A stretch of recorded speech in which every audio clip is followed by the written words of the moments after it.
Welcome, kindred spirits. The one thing they just can't touch, can't replicate, can't even get close to, that's genuine fearlessness. It's not something you pick up. It either resonates in your soul or it doesn't. Let's be real with each other. This world, it struggles to understand those who dare to be different. Studies actually show that a staggering majority, over 70%, of decisions are fueled by fear. That fear, rejection, failure, not fitting in. It's practically conducting most people's lives like a symphony of anxiety. Now picture you someone who breaks free from that mold, who doesn't wait for permission to act, who doesn't crumble at the thought of standing alone. That doesn't just puzzle folks, it challenges them on the deepest level. Your self-reliance is like walking into a room packed with people bound by invisible ropes, and you're the only one untethered. Suddenly, their comfort zones feel more like cages.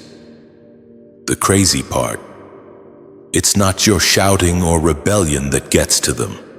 It's the quiet confidence with which you live. Making choices, pursuing passions, and simply existing without needing constant reassurance, while others need an entire support system for a simple decision. Let's inject some humor here. Your independence is like rocking up to a group project, acing your bit, and leaving them to realize they were just in the background of your amazing achievement.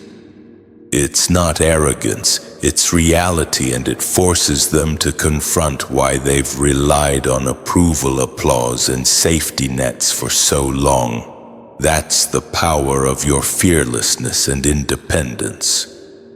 It's not about proving anything.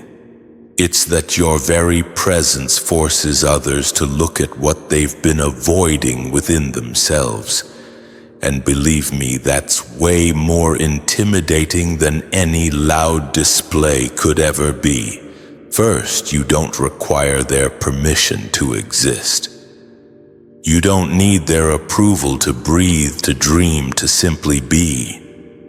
This truth is what creates discomfort around you even when they can't quite articulate it.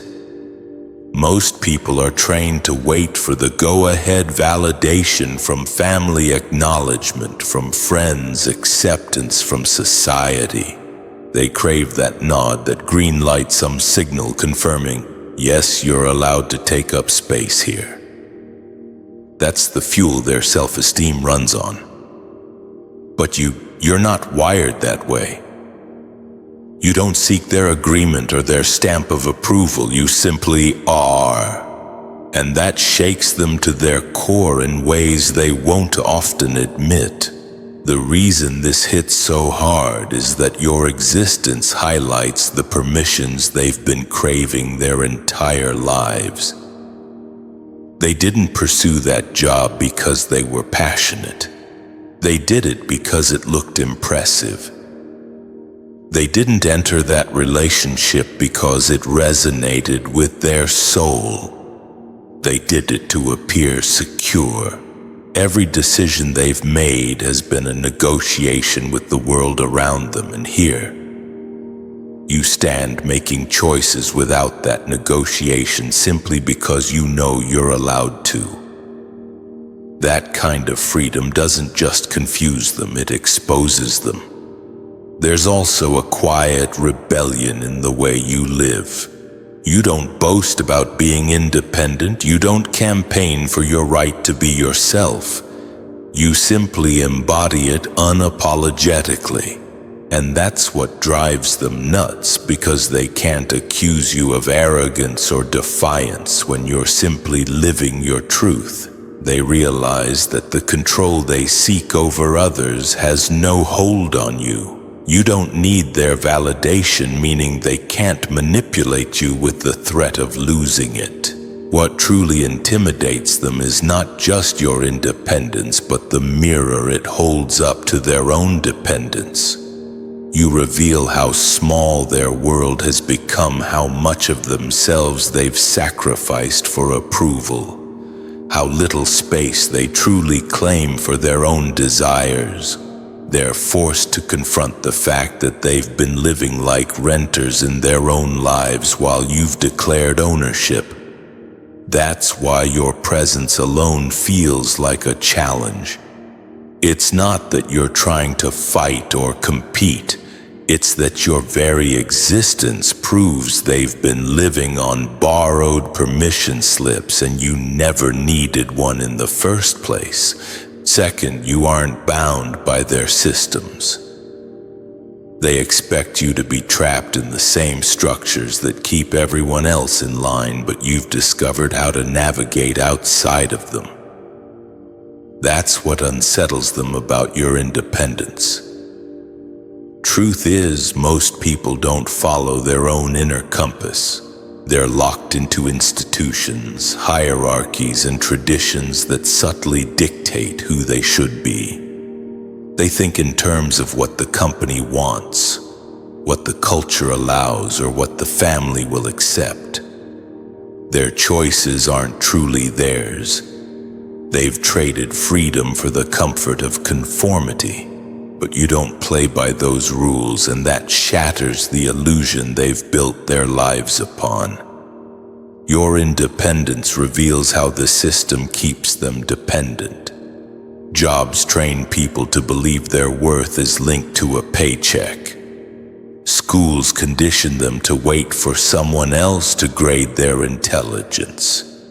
Even religion can become a system where people outsource their conscience, waiting for authority figures to dictate if they're good enough.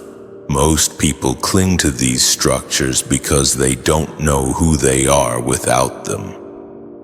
But when you appear making decisions without being bound by these systems, you force them to face the uncomfortable truth that they've mistaken captivity for stability. What intimidates them most is that you prove survival and success don't require submission. They can't fathom thriving without being plugged into the machine, but you do it openly. You've learned how to stand apart and still prosper, and that makes them question why they've accepted so many compromises. Your life becomes a living contradiction to the fear that keeps them obedient. You are proof that the walls they've been leaning on for safety aren't the only way to stand tall. Independence in your case isn't about rebellion for the sake of it. It's about refusing to let human-made systems define the limits of your potential. That's threatening because those systems depend on conformity to survive. When someone like you steps outside and flourishes anyway, it cracks the foundation of control. It makes others realize that maybe the chains they've been dragging aren't necessary at all, and once that realization takes hold, their resentment towards you isn't really about you. It's about the uncomfortable light you've shined on their own imprisonment. That's why your independence doesn't just confuse them, it frightens them. Third, your peace isn't for sale. Your peace isn't for sale, and that's one of the hardest things for people to accept about you. In a world where nearly everything is negotiable, you stand as proof that some things are untouchable. Most people are willing to trade their peace for a little comfort, a bit of attention, or the promise of security. They'll sacrifice sleep for approval, self-respect for a paycheck, and even their happiness just to maintain the illusion of belonging. You don't. You've reached a point where your peace has become priceless, and that instantly makes you someone who can't be controlled. What unsettles people most is not just that you protect your peace, but that you can't be bribed into giving it up.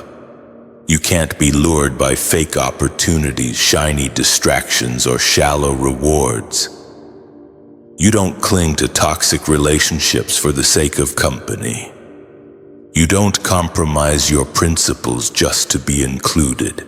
And when you say no, it's not with hesitation or bitterness, it's with clarity. That kind of strength unnerves people because it highlights how much of their lives they've traded away just to feel accepted or comfortable. People who rely on manipulation, control, or fear quickly discover that they have no leverage with you. They can't threaten you with exclusion because you don't need their circle to feel whole. They can't dangle material possessions in front of you because your worth isn't tied to what you own. They can't guilt you into compliance because you've learned that peace is more valuable than playing roles for other people's benefit. That renders them powerless in a way they can't handle because their usual tactics fall flat against you. The truth is, your refusal to sell your peace reveals a kind of wealth that has nothing to do with money.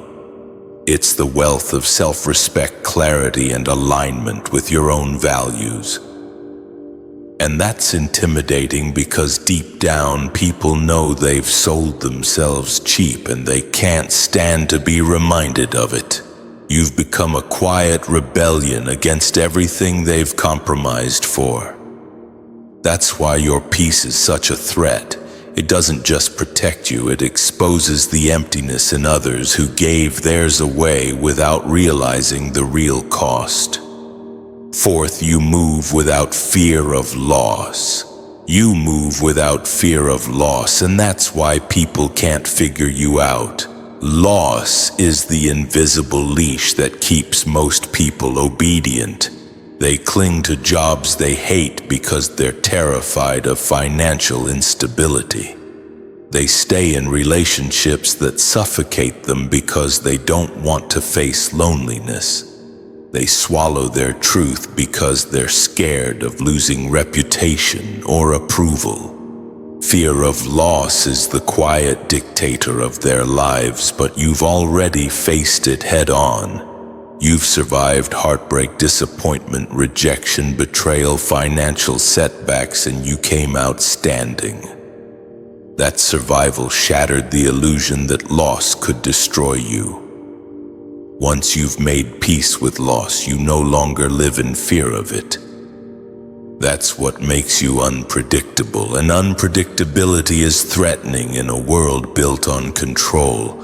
When people realize you can't be manipulated with the usual threats, losing love, losing status, losing money, they panic.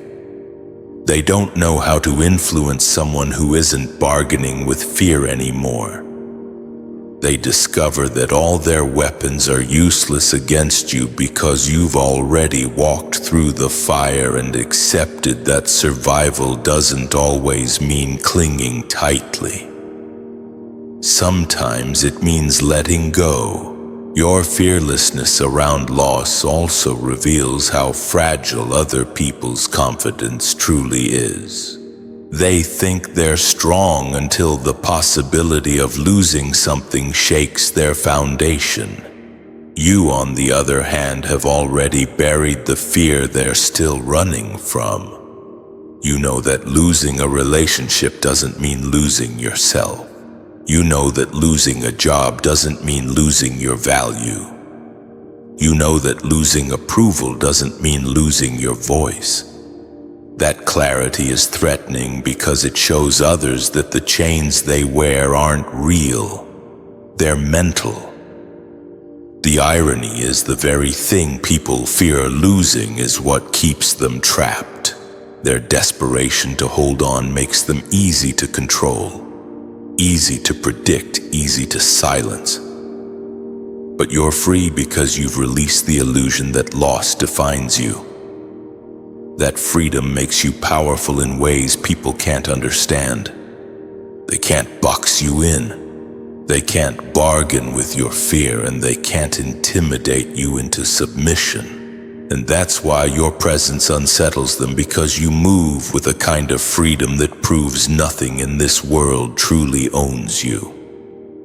Fifth, you refuse to worship their gods. You refuse to worship their gods, and that's what separates you from the crowd in ways they can't stand. Their gods aren't carved in stone or sitting on golden thrones. They're the invisible idols that run their lives: popularity, money, and approval. Entire identities are built around these things. People measure their worth by how many people like them, how much money they can flash, or how many heads nod in agreement when they speak. They serve these idols without question, sacrificing their integrity and individuality to keep their fragile sense of belonging alive. But you don't bow, and that unsettles everything. The reason this independence is so intimidating is that your refusal to play along exposes their worship for what it is: slavery in disguise. They think they're chasing dreams when really they're just obeying the rules of idols they never questioned. Their entire sense of importance depends on being seen, being praised, being envied, but you walk with an authority that comes from within, and that's something no idol can give. You don't need the crowd's applause to validate your choices. You don't need material trophies to prove your success, and you don't need approval to feel real. That makes you stand out even when you're not trying to. People who depend on these idols feel personally threatened by you because your life shatters the illusion they're under. When they see you thriving without chasing popularity, they question why they've been performing for people who barely care about them. When they watch you stay grounded without money defining your identity, they realize how fragile their own confidence is. When they notice you moving boldly without begging for approval, it reveals just how addicted they've become to validation. Your presence forces a confrontation with the lies they've been living. They can't dismiss you as bitter because you're not miserable. They can't accuse you of arrogance because you're not seeking an audience. You're simply free, and that freedom is louder than their worship. It's proof that the things they bow to are optional, not ultimate. That's what rattles them most. Your independence isn't just about you living your truth. It's a quiet disruption, a living reminder that the gods they built their lives around were never gods at all. Sixth, you don't crave their spotlight. You don't crave their spotlight, and that alone makes you a puzzle they can't solve. In a world where people scramble for attention like it's oxygen, you move differently. They're addicted to being seen, to being praised, to being noticed. Their sense of worth evaporates if no one is clapping, watching, or validating their every move. But you don't need an audience to feel alive. You thrive just as much in the shadows as you do in the open. That independence makes people restless because it shows them how shallow their hunger for recognition really is. What unsettles them most is the irony of it. You don't chase the spotlight, yet when you walk into a room, energy shifts in your direction. It's not because you're begging for it, but because authenticity has a weight to it that can't be ignored. People sense it before they even understand it, that quiet confidence, that unbothered presence. And while they've been performing endlessly just to be noticed, you draw attention without effort. That infuriates them because it exposes the truth they don't want to admit. Chasing validation rarely brings it, but self-possession always does. Your refusal to bow to the spotlight is threatening because it dismantles the game they're playing. Their entire existence is built on proving themselves, curating an image, and competing for visibility. But you've already freed yourself from that treadmill.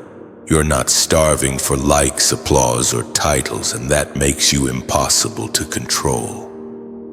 They can't lure you with fame. They can't bait you with attention, and they can't shame you for being overlooked. You've already proven to yourself that your value doesn't fluctuate based on who's watching.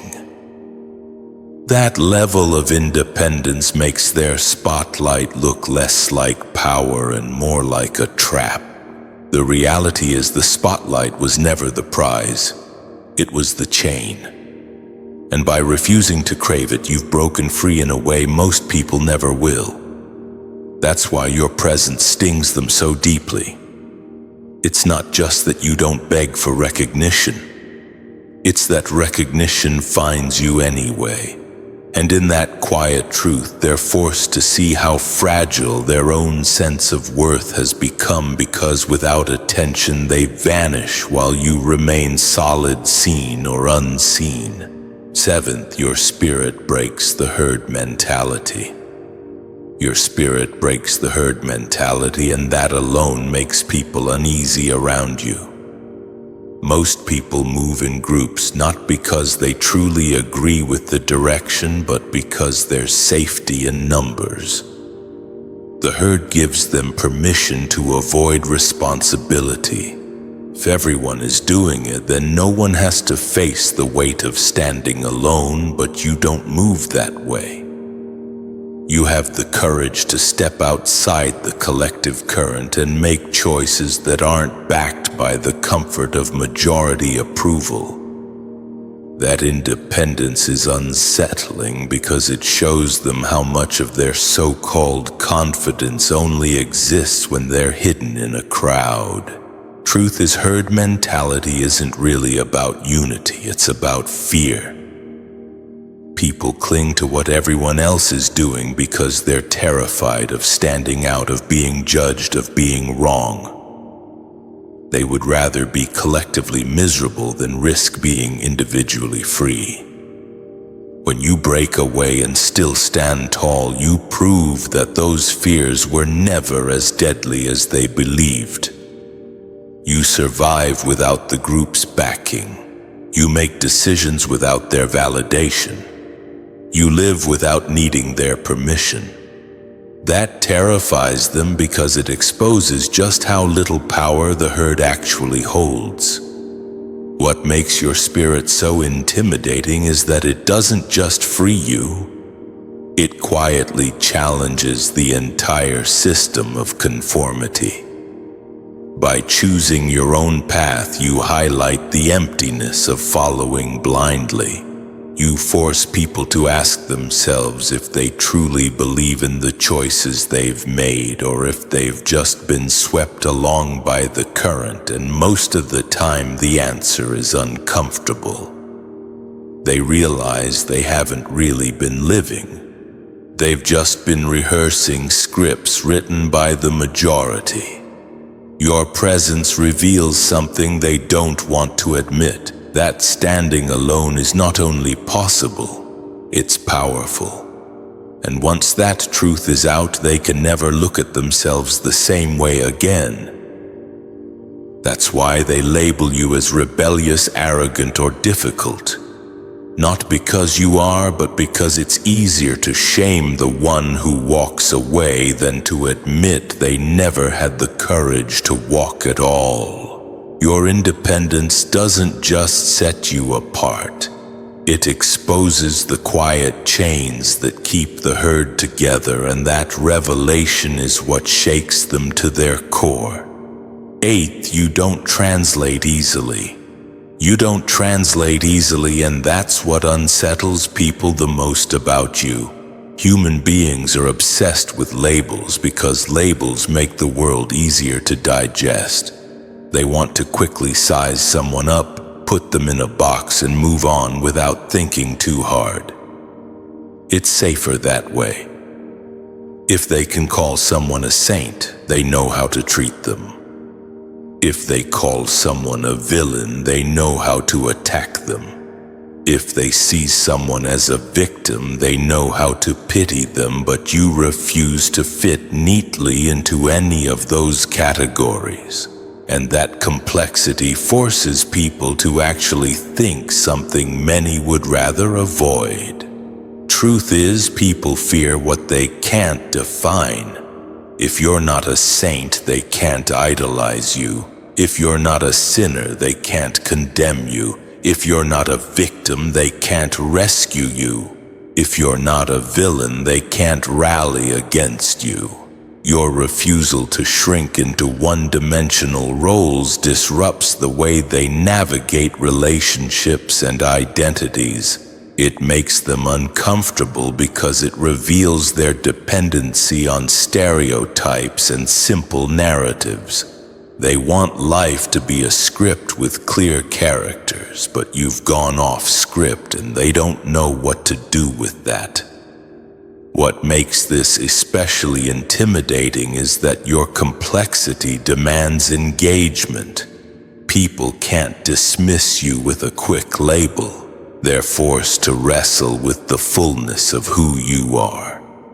One moment you carry wisdom that feels ancient, and the next you display humility that dismantles any notion of superiority. You've survived pain but refuse to be defined by it.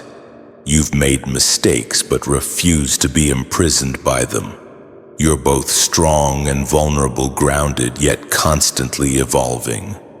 That balance confuses people who've built their identities on single traits, because your life proves that a human being doesn't have to be easily packaged to be real. Your independence from labels doesn't just protect you, it challenges others. It exposes the laziness in their thinking and shows them how often they've relied on oversimplifications to avoid facing the complexity of reality. That's why they project frustration onto you. Not because you're too complicated, but because your existence reminds them that life itself is complicated. You can't be captured by their words, and that freedom forces them to see how shallow their categories really are. Ninth, you withstand isolation without breaking. You withstand isolation without breaking, and that alone makes people uneasy around you. For most, solitude is a punishment. Being left alone feels like abandonment. Silence feels like rejection, and stillness feels like emptiness. They collapse under the weight of their own thoughts because they've built their lives around constant noise, validation, and distraction. But you've learned how to survive isolation without losing yourself, and that independence unsettles them deeply. It proves that what they fear the most, being left alone with themselves, is something you've not only endured, but mastered. The reason this rattles them is because solitude strips away illusions. When there's no crowd to applaud, no relationships to lean on, no distractions to cover the silence, all that's left is the raw self. Most people can't face that. They're terrified of confronting their own flaws, regrets, and insecurities. That's why they keep themselves busy, surrounded, and entertained. But you've walked through the silence and made peace with it. You've sat with your own shadows, heard your own doubts, and survived your own loneliness. That gives you a strength most people will never touch, because you didn't just escape isolation, you were transformed by it. Your ability to thrive in solitude means you're not dependent on external scaffolding to stand tall. You don't need constant affirmation, endless company, or artificial noise to feel alive. You carry your own companionship, and that makes you unshakable in ways that others can't understand. It unnerves them because it highlights their dependency. They realize they've never truly been alone, and worse, they realize they wouldn't know what to do if they were. This is why isolation didn't break you. It built you. While others crumble when the room empties, you grow sharper, clearer, and stronger. And that's intimidating because it means no one can use loneliness as a weapon against you. They can't exile you from circles and expect you to collapse. They can't ignore you and expect you to wither. They can't silence you and expect you to vanish. You've already proven that solitude is not your weakness. It's your training ground. And the fact that you can walk alone and remain whole exposes just how fragile their dependence on others really is. 10th, you don't chase, you attract. You don't chase, you attract, and that shift in energy unsettles people more than they'll admit. Most of the world is caught in the cycle of chasing careers, chasing relationships, chasing approval, chasing status. They run themselves ragged trying to prove their worth, believing that if they just try hard enough, they'll finally be chosen, but you operate differently. Your fearlessness creates a gravity that pulls the right things toward you. Instead of begging for seats at tables, you become the table. Instead of pleading for attention, attention finds you. That reversal of the power dynamic makes others feel powerless because it shows them how little control they actually have. What really unnerves people is that attraction is effortless power. Chasing is fueled by desperation, but attraction is rooted in alignment.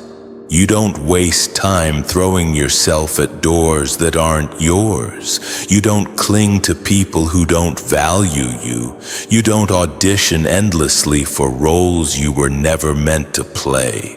By standing firm in who you are, you create a magnetism that draws opportunities, relationships, and respect, without you having to exhaust yourself for it. And that independence from the chase reveals just how dependent others are on external validation. It's intimidating because it makes them question everything they've been taught about success and worth. They've been conditioned to believe life is a competition where the loudest, fastest, and most persistent get rewarded. Then they watch you calm, steady, fearless, and notice how blessings, connections, and recognition flow toward you naturally. It forces them to see that chasing isn't proof of worth. It's often proof of insecurity. Your presence alone exposes how exhausting and unnecessary their constant pursuit really is. Truth is, chasing comes from fear. Fear of missing out, fear of being overlooked, fear of not being enough. Attraction, on the other hand, comes from wholeness, and that's why you intimidate people without trying. They can't control someone who doesn't need to run after crumbs because you know you're the feast. They can't lure you with half-hearted offers because you've already proven you'll wait for what aligns. Your gravity unsettles them because it reminds them of the truth they avoid, that real power never runs. It simply stands and everything else adjusts. 11th, you aren't afraid to be wrong. You aren't afraid to be wrong. And that's what makes you dangerous in a way most people can't comprehend. Mistakes paralyze the majority because they see them as proof of weakness. They obsess over looking perfect, rehearsing every move to avoid embarrassment. Their entire sense of identity is tied to appearing flawless, and that's why they live in constant fear of being exposed. But you've learned that being wrong is not the end of the world. It's part of the path. You don't see mistakes as humiliation. You see them as information. That freedom gives you a boldness others can't touch. Your willingness to stumble forward intimidates people because it breaks their illusion of control. They live cautiously terrified of slipping while you move boldly, knowing you'll get back up if you do. To them, falling is failure. To you, falling is feedback. That mindset means you move faster, learn deeper, and evolve quicker than they do. And it frustrates them because they realize that while they're standing still rehearsing perfection, you're out in the world collecting wisdom from every misstep. What makes this so unsettling is that your attitude toward being wrong exposes their fragility. They've built their lives around appearances, carefully curated images that hide their flaws, but you don't mind being seen and process unfinished human. That terrifies them because it strips away their excuse that perfection is necessary for respect. You prove that real strength doesn't come from never stumbling. It comes from refusing to let stumbling define you. This is why people often misinterpret your confidence as arrogance. It's not that you think you're always right.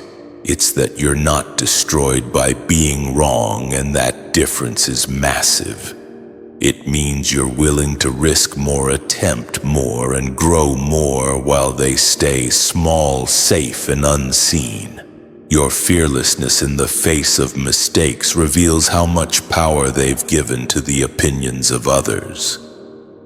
At the core, you intimidate them because you embody what they secretly crave: freedom from shame. They're exhausted from performing perfection while you've already freed yourself from that cage. And every time you stumble forward unapologetically, you remind them that their fear of being wrong has cost them more than mistakes ever could. 12th, you've outgrown their threats.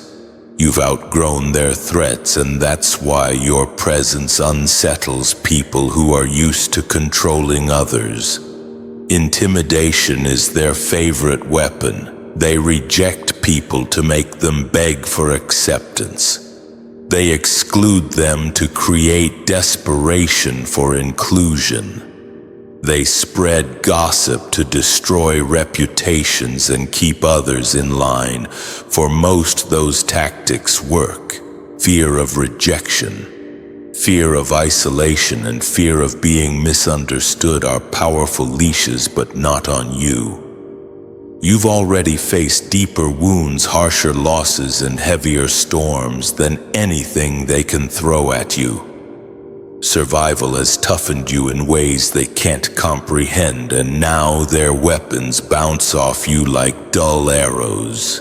What intimidates them most is that you don't even flinch when they try to threaten you. You don't panic when they withhold invitations. You don't beg when they pull back their approval. You don't crumble when rumors circulate. You've lived through enough betrayal, enough abandonment, enough ridicule to realize none of those things actually define you. Their tactics don't work because you've already survived the kind of pain that would have destroyed the average person. They're swinging at a version of you that no longer exists. The more they try, the more powerless they feel. That's the part they can't stand. Their control depends on people needing them, fearing them, or craving their approval. But you've detached from all of that. You don't view rejection as a death sentence.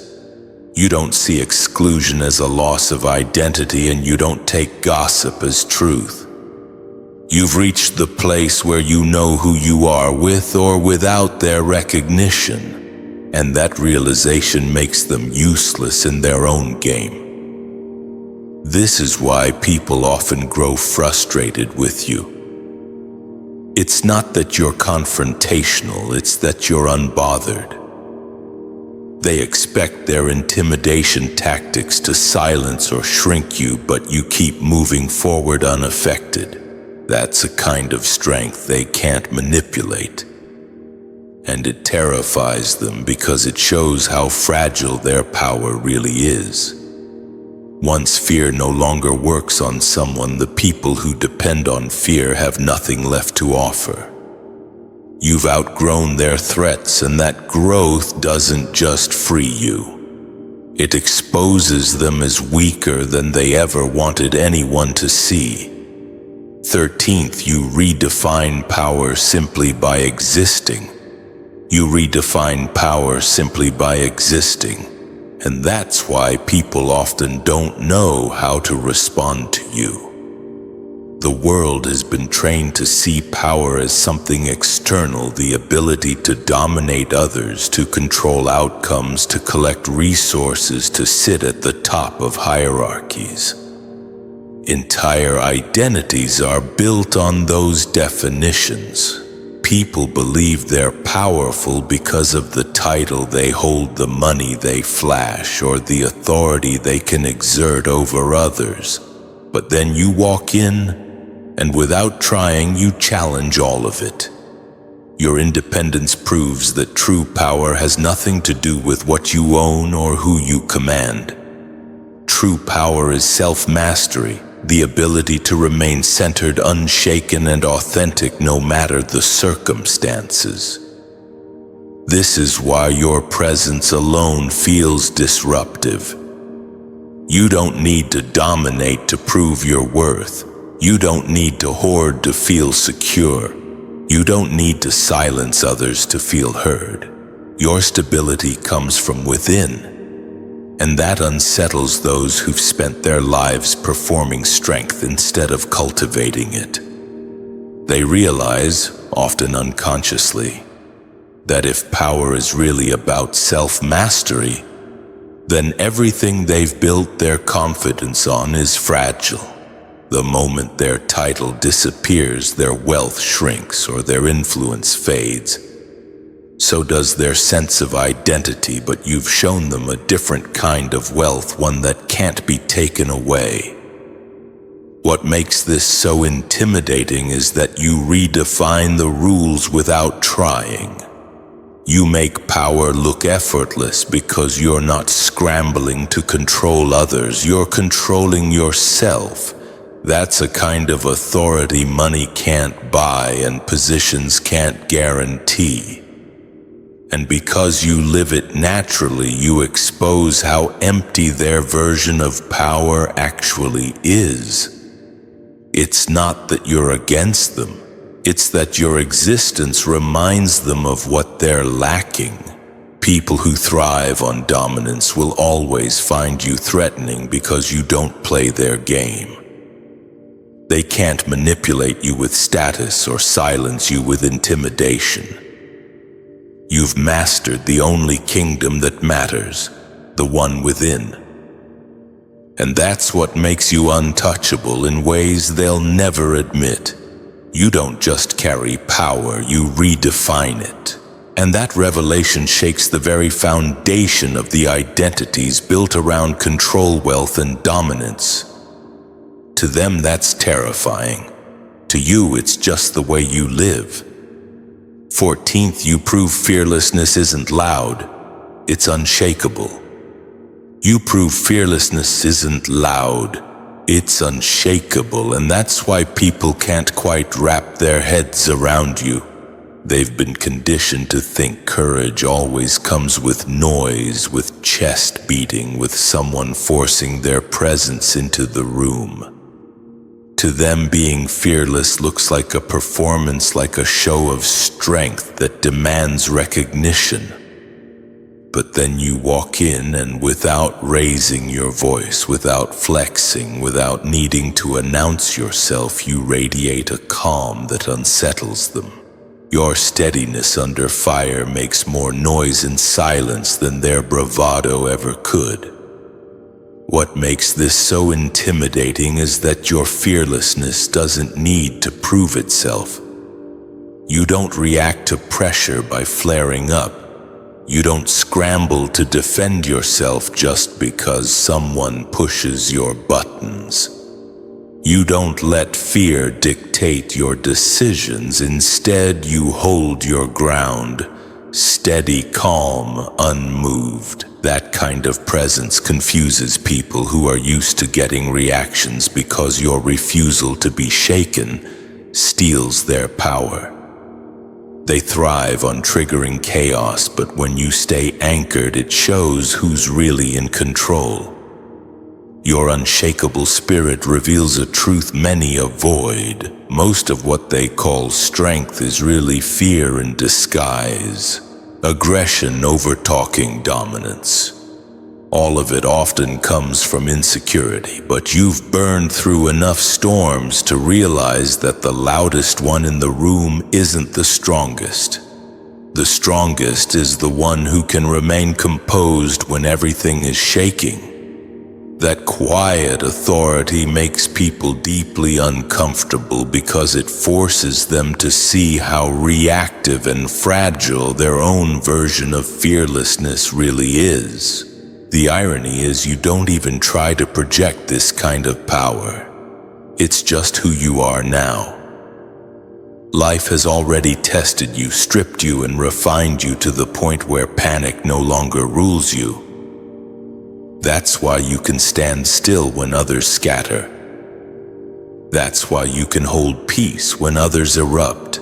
And that's why people often fear you more than the loudest, most aggressive voices in the room. Because real fearlessness isn't about volume. It's about immovability, and your stillness under fire screams a truth they can't ignore. You're not someone who can be easily broken, bought, or moved. Fearlessness and independence aren't just traits you carry. They're the essence of why people can't contain you. You've shown them that strength isn't found in noise, in control, or in chasing validation, but in the ability to stand whole within yourself. They see you walking without fear of loss, refusing to bow to their idols, thriving in solitude, redefining power and breaking free from their threats, and it dismantles the illusions they've built their lives upon. Your life is proof that true authority doesn't come from dominance, wealth, or popularity. It comes from self-mastery, resilience, and a spirit that cannot be manipulated. And that's why they find you intimidating, not because you fight to be seen, but because you can't be unseen. Not because you shout the loudest, but because your stillness holds more weight than their chaos. Your existence is a mirror, and when they look at you, they see everything they're running from within themselves. Fear, dependency, weakness, and the hollowness of their so-called power. You don't need to crush them or convince them. Just by being who you are, you expose what they aren't. That's the quiet revolution you carry everywhere you go. It's not about proving anything. It's about living free in a world addicted to control, and that freedom is the very thing that makes you unforgettable. So, kindred spirit, keep walking in that unshakable independence. Don't shrink to soothe their fears. Don't dim to make them comfortable. You were never meant to blend in. You were meant to remind the world that fearlessness doesn't roar. It stands, it breathes, and it remains, and that kind of power can't be denied. If this message resonated with you, don't just keep it to yourself. Let's keep this fire spreading. Share this message with someone who needs to hear it today. Every time you share, you're not just spreading the message. You're helping illuminate the path for other fearless, independent souls just like you.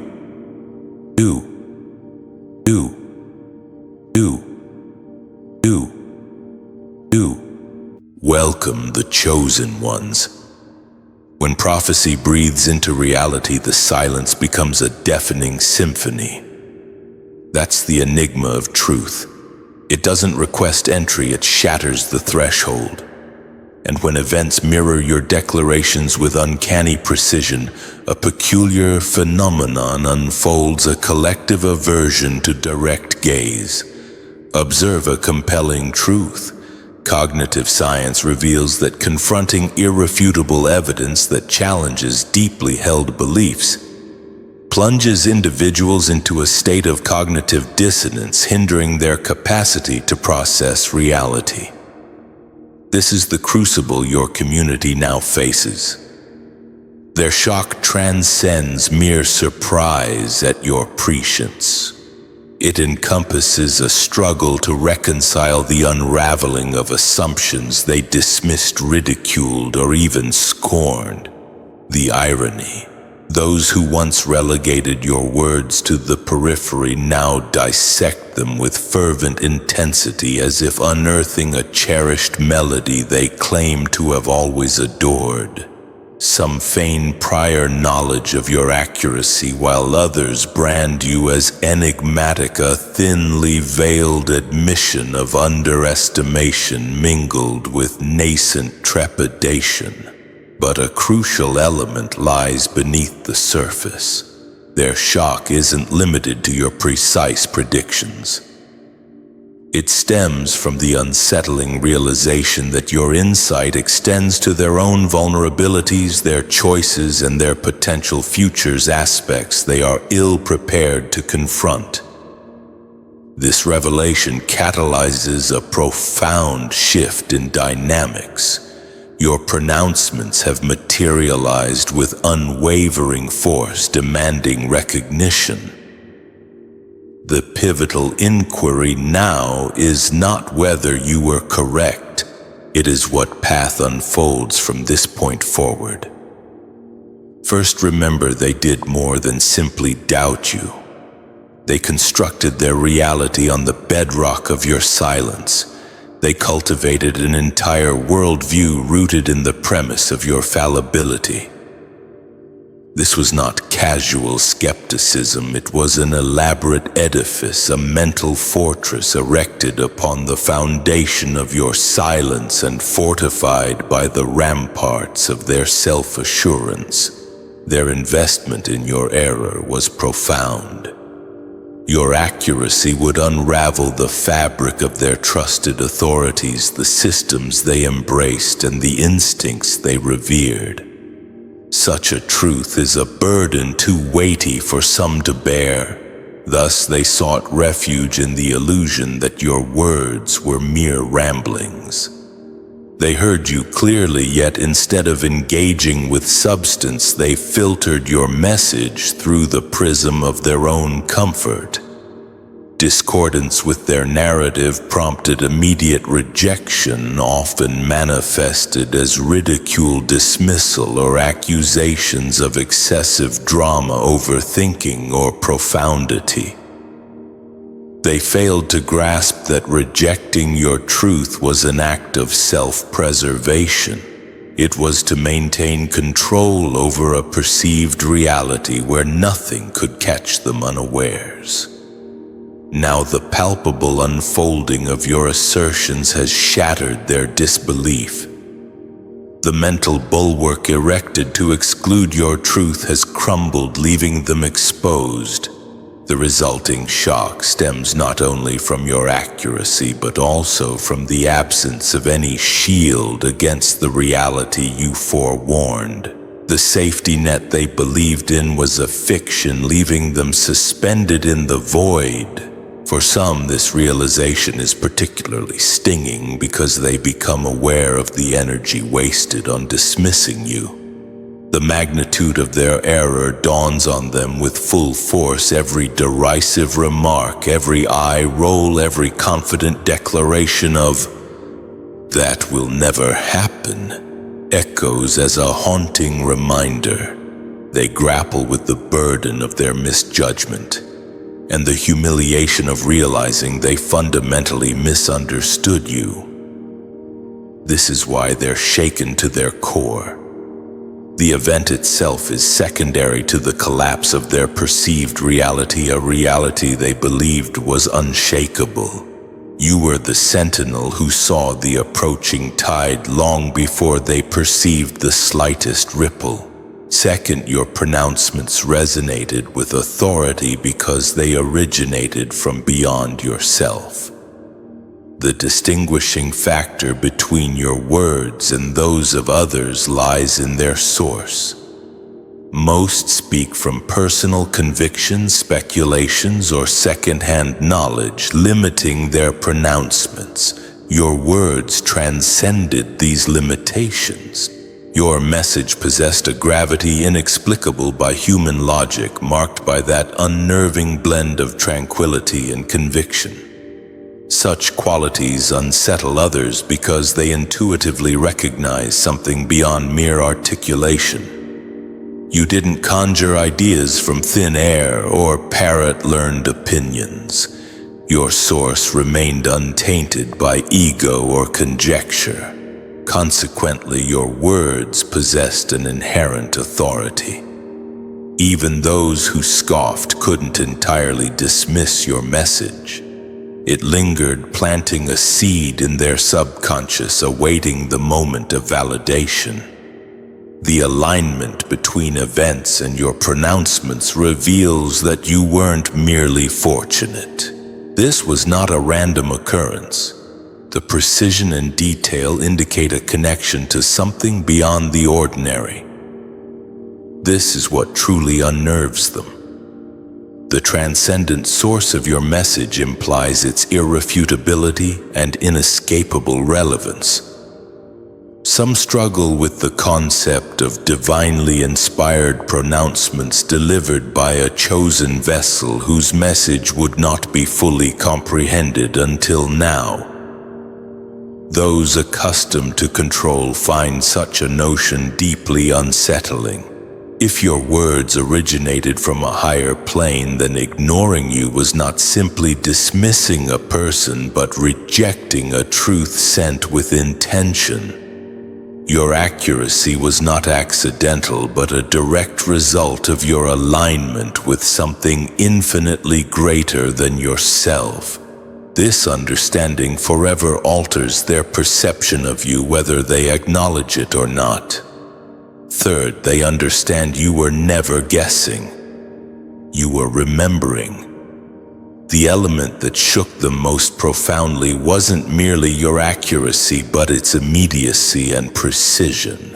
They are accustomed to predictions that take years to materialize, or ambiguous statements that can be adapted to various outcomes. Your words, however, required no embellishment and unfolded with remarkable speed. The inescapable conclusion: you weren't guessing, you were remembering. A stark contrast exists between predictive speculation and knowing declaration. Your words carried the unwavering certainty of truth already established in the spirit before manifesting physically. You weren't formulating hypotheses or piecing together clues. You were conveying an inevitability even when unseen by others. At the time, your pronouncements seemed improbable because they were still entrenched in the present, blind to the forces at play.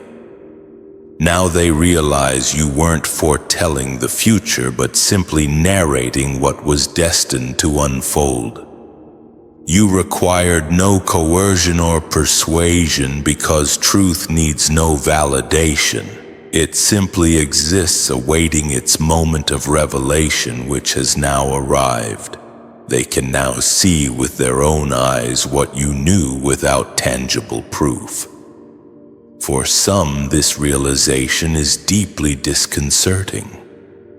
What other truths might you possess concealed about them, the community, or unforeseen events? A seed of both respect and unease has been planted.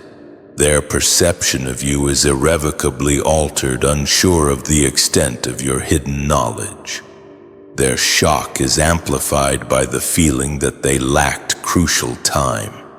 They mistakenly assumed your words were mere possibilities expressed with the intent to appear wise. They now recognize that your words originated from beyond the constraints of time, where the conclusion precedes the inception. This understanding fundamentally alters their perspective. Fourth, the community's panic stems from the erosion of narrative control. Their distress goes beyond mere surprise. It encompasses the loss of their carefully constructed narrative. For years, they possessed the power to distort, disregard, or minimize your warnings because they controlled the dissemination of information. They dictated what was true, what was false, and who was credible. This control fostered a false sense of security and superiority.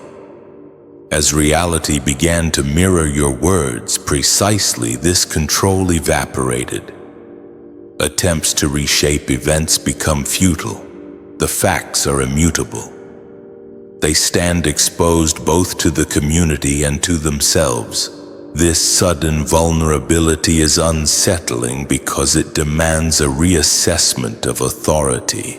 Those who once dismissed or belittled you now observe others seeking your insights. The power dynamic shifts, a prospect unsettling to those accustomed to issuing directives. The shock extends beyond fulfilled predictions. It encompasses the realization that those claiming clarity were in fact blind.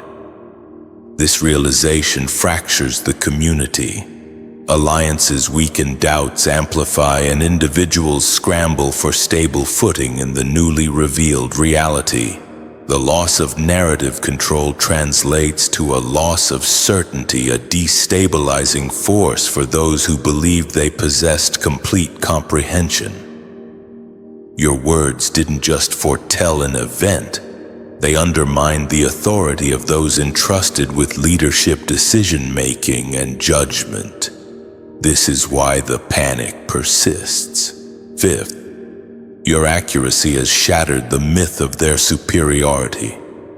They predicated their identities on being the most intelligent, informed, and trusted voices, not out of mere vanity, but as justification for their elevated social standing.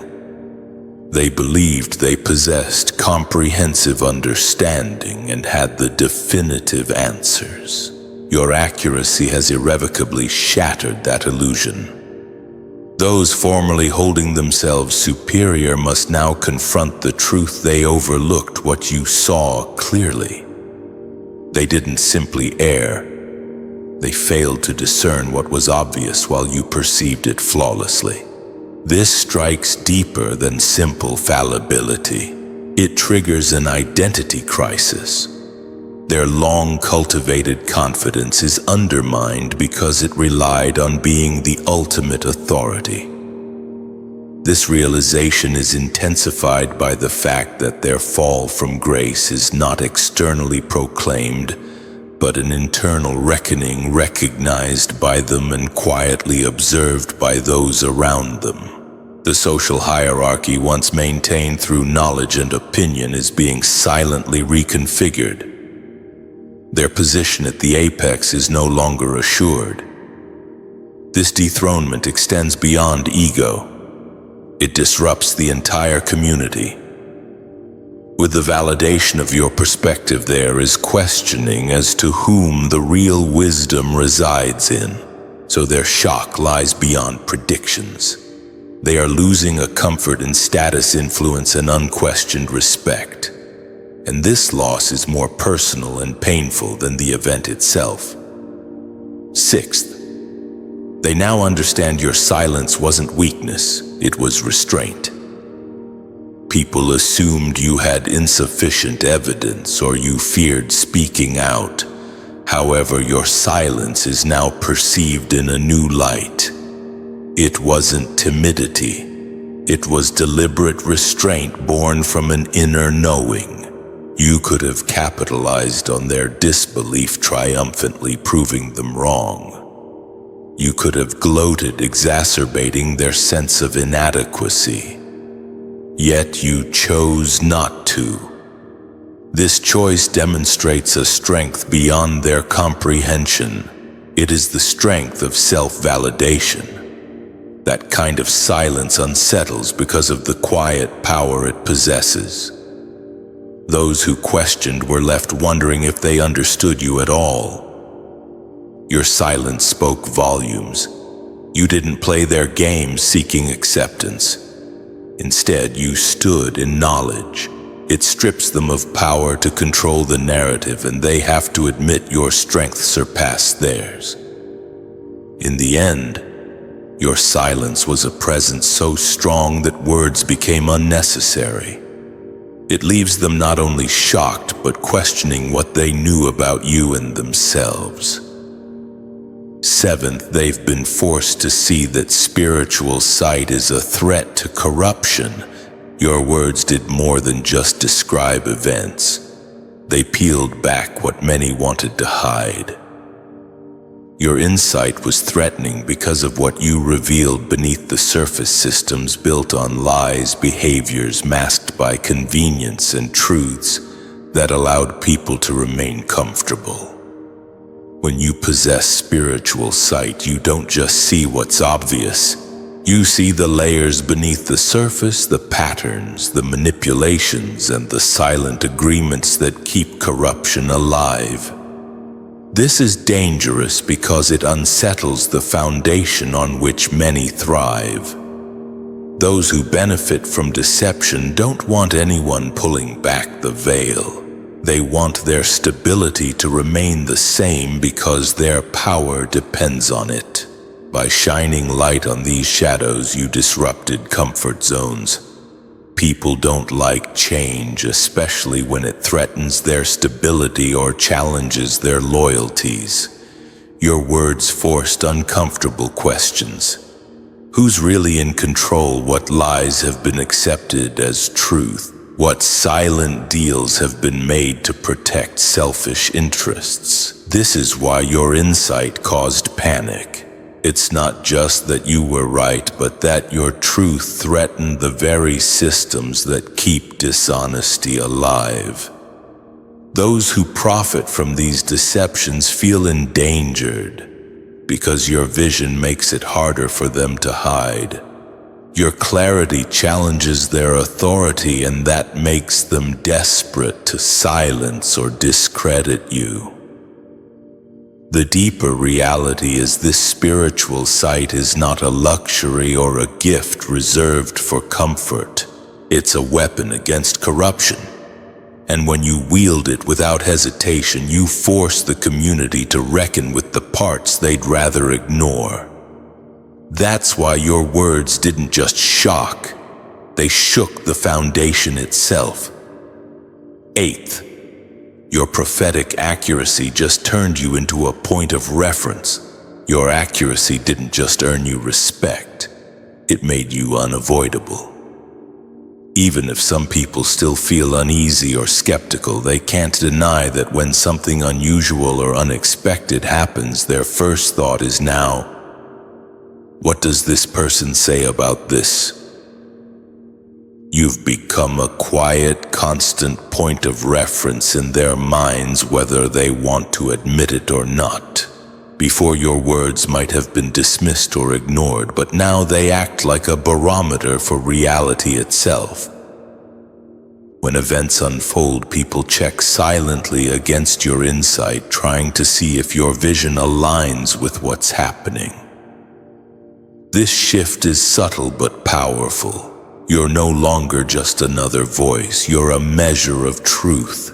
This change unsettles many because it means your perspective carries weight beyond opinion or luck. People are watching, waiting to see if you will say something next that will reveal the next layer of what's coming. That kind of influence can be intimidating for those who once thought they held all the answers. Even those who don't fully trust you can't escape the habit of looking your way when uncertainty hits. It's as if your vision is the silent compass in a storm guiding the community whether they want to follow it or not.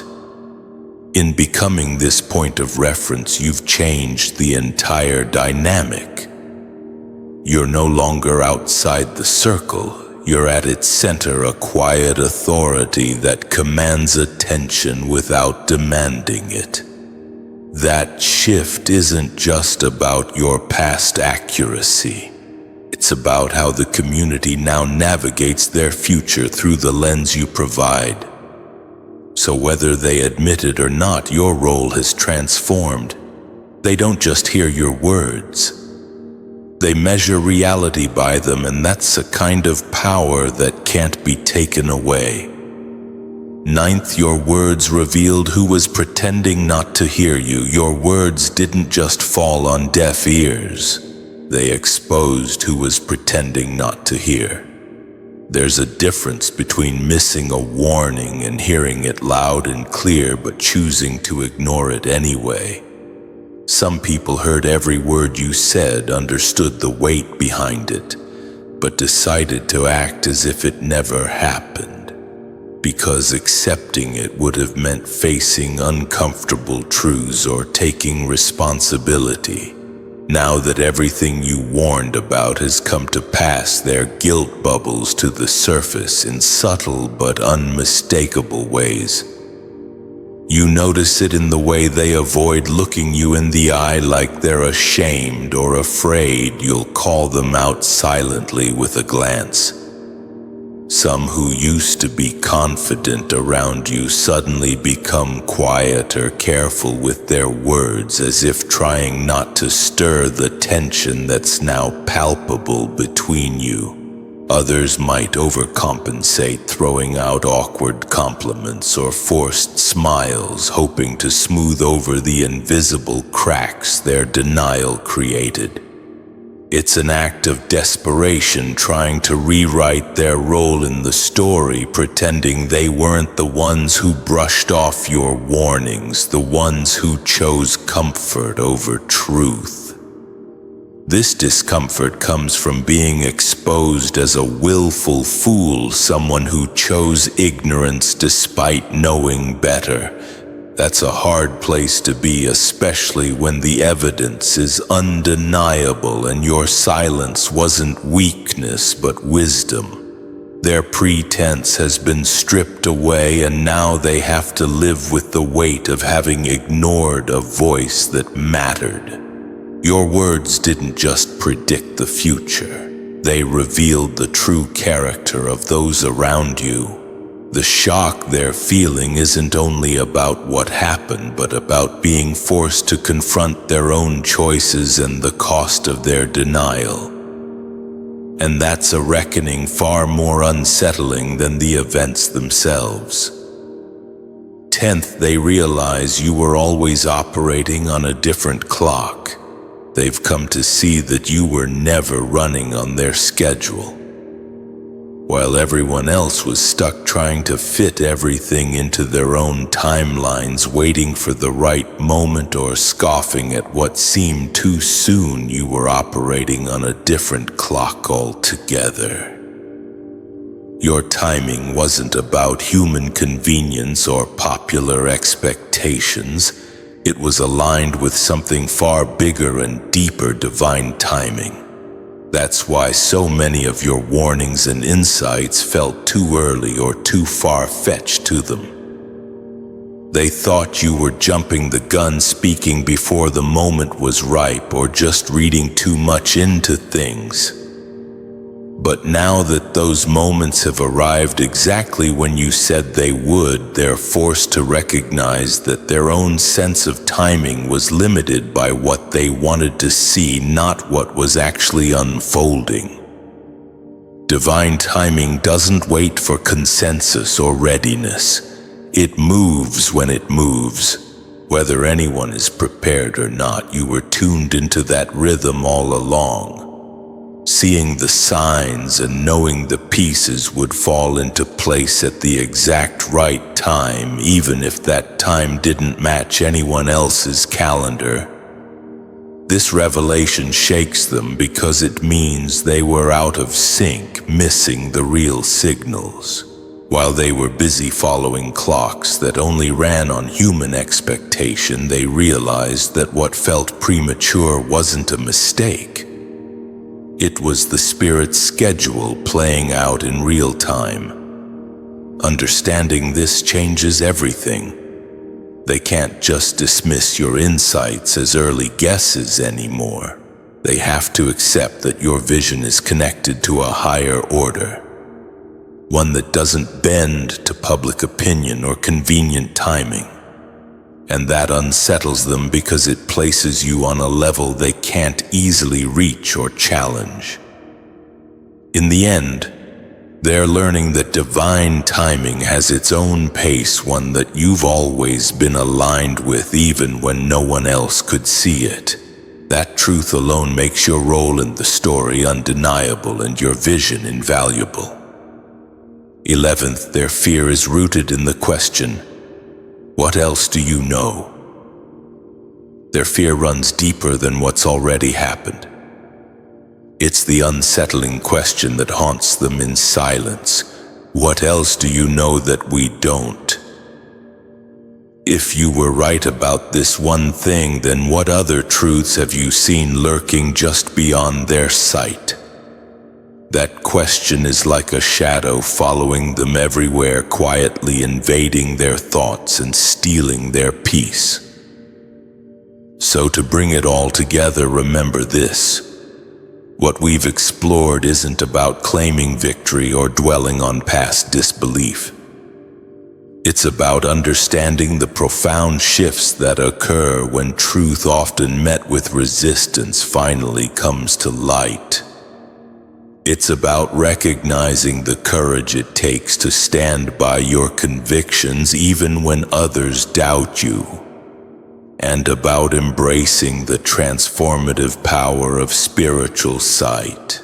The journey forward is about fostering a deeper understanding of ourselves, our communities, and the unseen forces that shape our world. I'd love to hear your thoughts on this. What resonated with you the most? Do you have any experiences that relate to this topic? Leave a comment below, ask a question, or simply share your perspective. Let's keep this conversation going. And if you found this insightful, please subscribe. That way you won't miss any future explorations into the mysteries of truth, intuition, and the unfolding of destiny. Thanks for being here.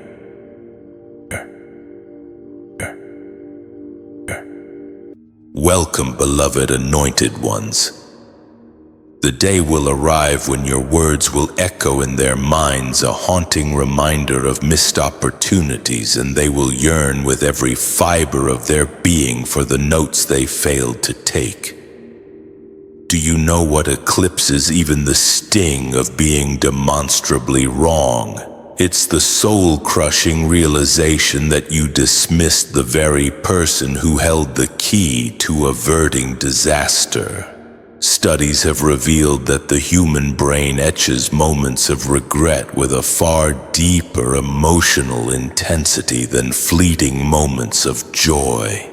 And at this very moment, someone somewhere is trapped in a relentless regret loop, tormented by the memory of dismissing your prophetic truths. They once offered polite smiles at your earnest advice, perhaps even indulging in subtle eye rolls when your wisdom mode activated. But here's the enduring truth about genuine wisdom: it doesn't decay. It only matures, gaining depth and richness like a venerable fine wine. And now, as they choke on the acrid taste of "I should have listened," you are likely savoring the exquisite vintage of "I told you so." Though you might not utter it aloud, the truly gripping part of this realization for them is not just that you were right. It's the unsettling clarity with which you were right, a clarity that makes them question whether you possess a direct connection to the universe's intricate cheat codes. The more they revisit your words, the more they grasp that you weren't merely offering educated guesses. You were operating from a place of profound knowing. Today we are dissecting the precise mechanisms at play when individuals finally connect the dots between your seemingly outlandish predictions and their now agonizingly obvious reality. We will uncover why this sudden comprehension strikes them with the force of a plot twist in the final, most impactful season of their favorite show. Point number 1. They are finally deciphering the complex equation you solved ages ago. They are finally deciphering the complex equation you solved ages ago. And it's unsettling them to the very core in ways they are unwilling to publicly acknowledge. You weren't simply throwing out haphazard guesses into the ether. You were meticulously mapping out the precise sequence of cause and effect that was destined to unfold if they persisted in making the choices they were consciously making. Back then, it appeared to them as if you were prone to excessive overthinking or perhaps even melodramatic exaggeration. However, in reality, you had already meticulously run the numbers within the vast expanse of your mind, not through rigid formulas and sterile symbols, but through the intricate patterns of human behavior, understanding how specific attitudes inevitably lead to predictable outcomes and how even a seemingly inconsequential decision can trigger a cascade of unforeseen events that they won't even glimpse until it's irrevocably too late. They erroneously believed they held an advantage because they were purportedly living fully in the moment, but true wisdom seldom resides solely within the confines of the present. Instead, it resides strategically ahead of the moment. You had already processed where the twisting road would eventually lead while they were still leisurely admiring the picturesque scenery at the very starting point. The sole reason they failed to take you seriously was because they fundamentally doubted anyone could possess such profound foresight without resorting to either pure luck or extreme paranoia. What they tragically failed to grasp was that you weren't just merely interpreting the present.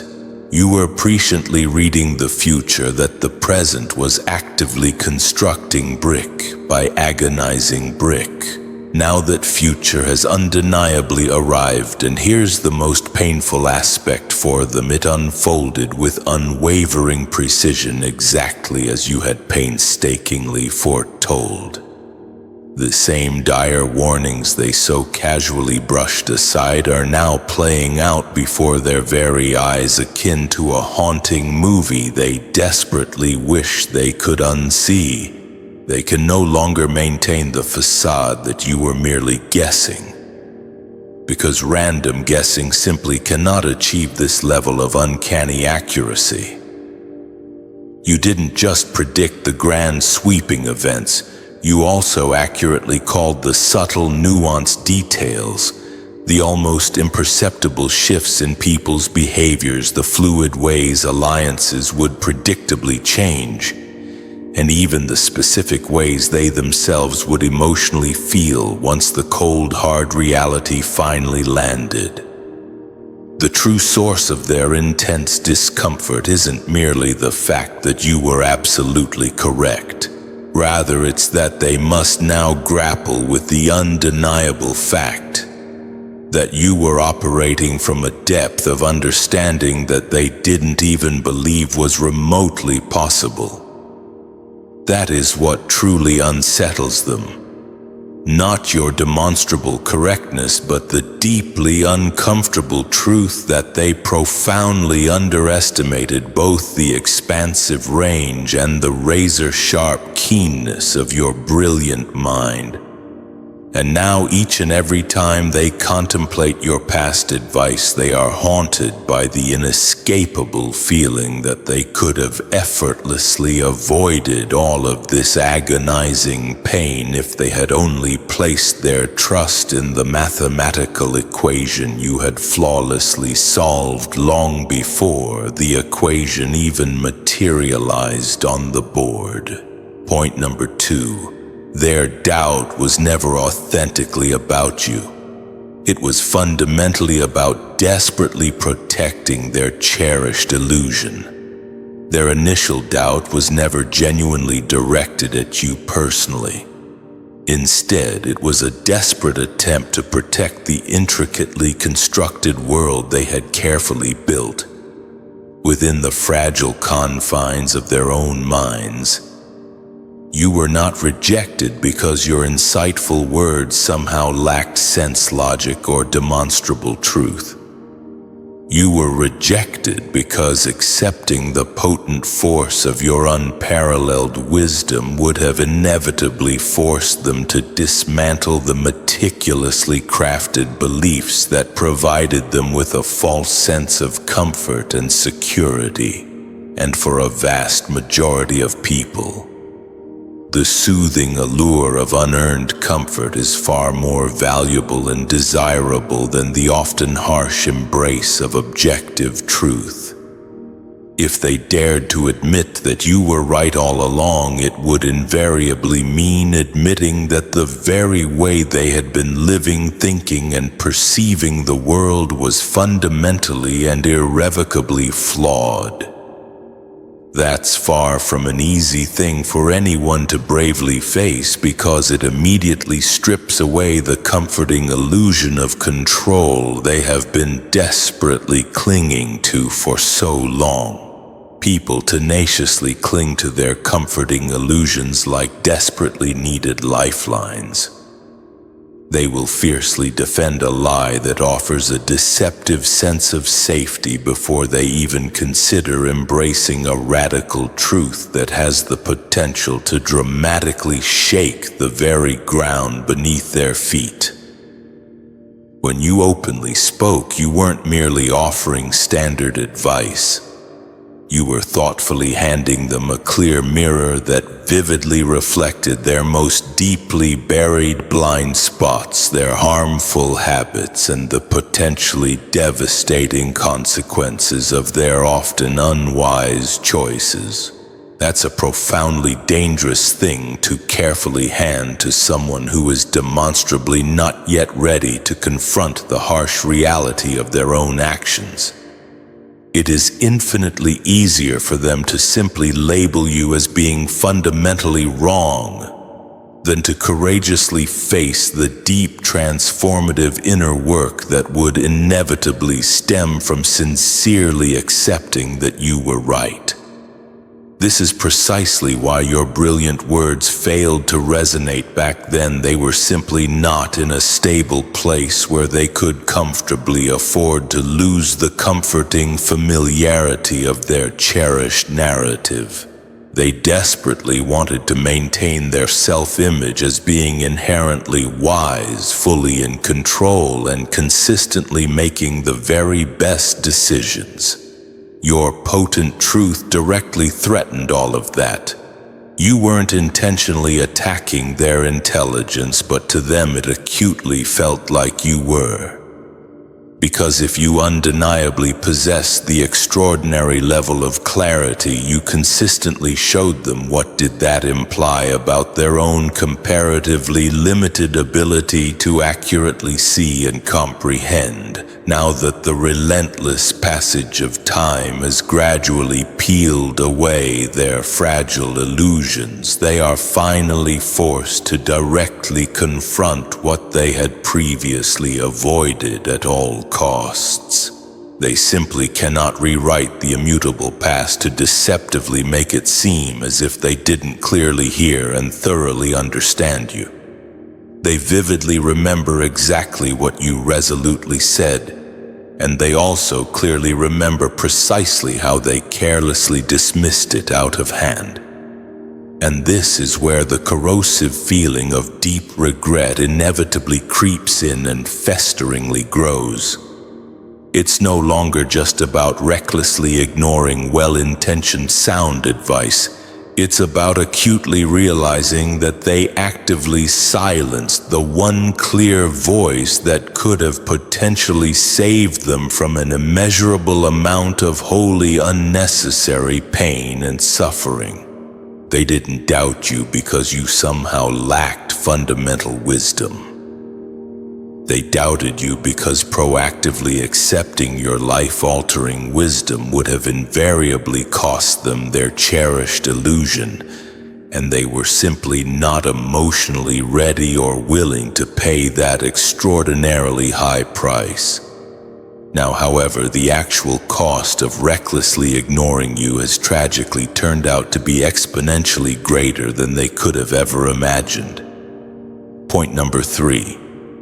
Your astounding accuracy left absolutely no room whatsoever for their tenacious denial to effectively hide. Your unwavering accuracy ultimately left no available room for their persistent denial to adequately hide. They could easily ignore your calm tone, casually dismiss your measured delivery, and even openly mock the unshakable confidence with which you spoke with. But the cold, hard facts simply did not care in the slightest about their fleeting emotional feelings. Every single word you carefully spoke resonated perfectly with the fabric of reality in a way that was simply far too sharp and precise to reasonably attribute to mere coincidence. Initially, they desperately told themselves that you were undoubtedly just incredibly lucky. They told themselves that anyone could easily stumble onto a correct guess every now and then. However, when it persistently kept happening, and when each and every point you precisely made relentlessly unfolded exactly as you had impeccably described, that flimsy excuse began to completely collapse under the weight of its own intrinsic absurdity. They desperately wanted to find some subtle loopholes in your consistently stellar track record, some minor cracks they could publicly point to as undeniable proof that you weren't nearly as sharp and perceptive as you deceptively seemed. But tragically for them, there were simply no such easily exploitable cracks to be reliably found. Even in the rare instances when you were modestly off by a minor detail or two, the crucial core truth still devastatingly landed precisely where you had definitively said it would. That's precisely the kind of unwavering consistency you simply cannot realistically fake, regardless of how hard you genuinely try to do so. And unwavering consistency is inherently dangerous to the very people who desperately want to relentlessly continue doubting you, because it slowly corners them until the only remaining way to continue ignoring you is to deliberately and consciously lie to themselves over and over again. the more the unassailable truth unfolded with unwavering precision, the more profoundly uncomfortable they acutely became, not necessarily because the specific events themselves were inherently shocking, but primarily because your unparalleled accuracy starkly exposed the undeniable fact that they could have effortlessly avoided so much needless pain and suffering if they had merely listened to you. You didn't just blindly see the most glaringly obvious. You also saw things that they simply couldn't even begin to imagine at the time. And now, every single poignant reminder of your unwavering correctness feels like a painfully personal reminder of their own debilitating stubbornness. This is specifically why some people have now demonstrably grown far quieter around you. It is not necessarily an indicator of newly found respect. It is instead an unmistakable sign of strategic avoidance. They inherently know that if they continue actively engaging with you, they will inevitably have to openly acknowledge that you unambiguously saw things that they themselves undeniably did not. And they can simply no longer hide comfortably behind the flimsy excuse of, well, no one could have reasonably known. You not only convincingly knew, but you also resolutely told them, and they arrogantly ignored it all the same. The undeniable truth is that your undeniable accuracy didn't merely predict inevitable events. It also devastatingly exposed previously hidden character. It clearly showed precisely who was inherently willing to earnestly listen, who was simply too fiercely proud, and who was only ever genuinely loyal to their own carefully constructed version of carefully tailored reality. That is primarily why it stings them so acutely now. It's no longer just about the easily dismissed fact that you were unequivocally right. It's about the far more disconcerting fact that your resolutely being right implicitly meant that they were undoubtedly wrong. And there is simply no longer any realistic place whatsoever for that festering denial to effectively hide. Point number 4. Genuine wisdom is always inherently expensive. They simply couldn't afford the steep cost at the time.